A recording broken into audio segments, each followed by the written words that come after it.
Yang pertama adalah syarat subjektif dan syarat objektif yang menjadi syarat utama untuk menjadi wajib pajak. Wajib pajak harus memenuhi syarat objektif dan syarat subjektif. Contohnya dalam pengenaan pajak penghasilan, yang menjadi syarat objektifnya adalah penghasilan sesuai dengan pasal 4 TPH.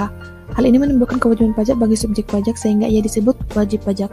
Ketentuan wajib pajak diatur dalam pasal 2 dan pasal 32 Undang-Undang KUP.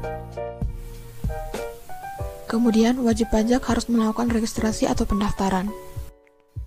Wajib pajak wajib melakukan pendaftaran untuk mendapat NPWP. Wajib pajak sebagai pengusaha wajib melaporkan usahanya untuk dikukuhkan menjadi pengusaha kena pajak. Hal ini diatur dalam pasal 2 Undang-Undang KUP. Kemudian, WP wajib melakukan pembukuan dan pencatatan. Wajib pajak harus melakukan pembukuan dan pencatatan. Pembukuan wajib bagi WP badan, dan untuk WP pribadi yang dikecualikan kewajiban pembukuan, wajib melakukan pencatatan. Hal ini diatur dalam pasal 28 Undang-Undang KUP.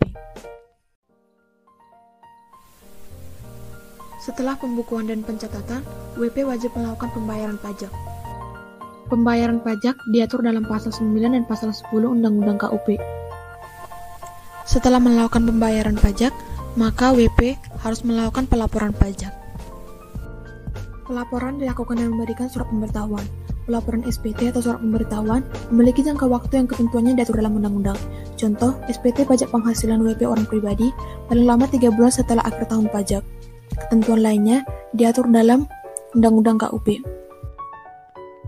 Setelah dilakukan pelaporan, maka dilakukan pemeriksaan pajak. Pemeriksaan berhubungan dengan pembayaran pajak yang telah dilakukan oleh WP, berhubungan juga dengan tahap pelaporan pajak dan pendaftaran atau registrasi. Pemeriksaan dilakukan untuk menguji pemenuhan kewajiban perpajakan oleh WP. Ketentuan dari pemeriksaan diatur dalam pasal Undang-Undang KUP. Setelah pemeriksaan pajak, terdapat tahapan tindak pidana perpajakan. Adanya tahapan tindak pidana perpajakan berhubungan dengan tahap pelaporan pajak, pembayaran pajak, dan proses pembukuan dan pencatatan.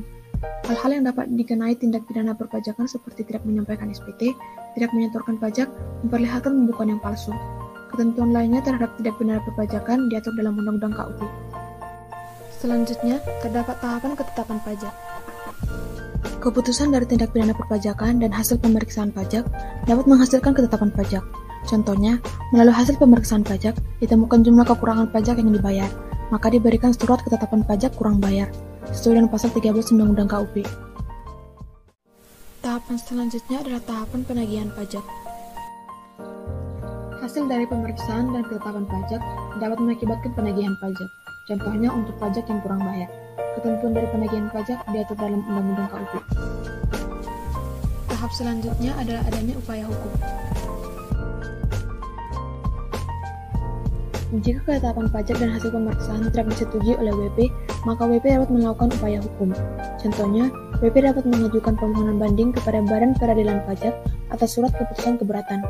Ketentuan lainnya dalam upaya hukum diatur dalam Undang-Undang KUP.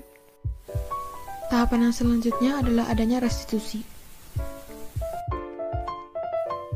Hasil pemeriksaan pajak atau ketetapan pajak dapat mengakibatkan restitusi, yaitu adanya pembayaran kelebihan pajak. Ketentuan dalam restitusi diatur dalam Undang-Undang KUP. Tahapan yang selanjutnya adalah adanya imbalan bunga. Adanya keterlambatan pengembalian kelebihan pajak, maka WP akan mendapatkan imbalan bunga. Contohnya, adanya keterlambatan penerbitan surat ketetapan pajak lebih bayar, WP mendapat imbalan bunga sebesar 2% per bulan sejak berakhirnya jangka waktu penerbitan sampai diterbitkannya surat ketetapan pajak lebih bayar.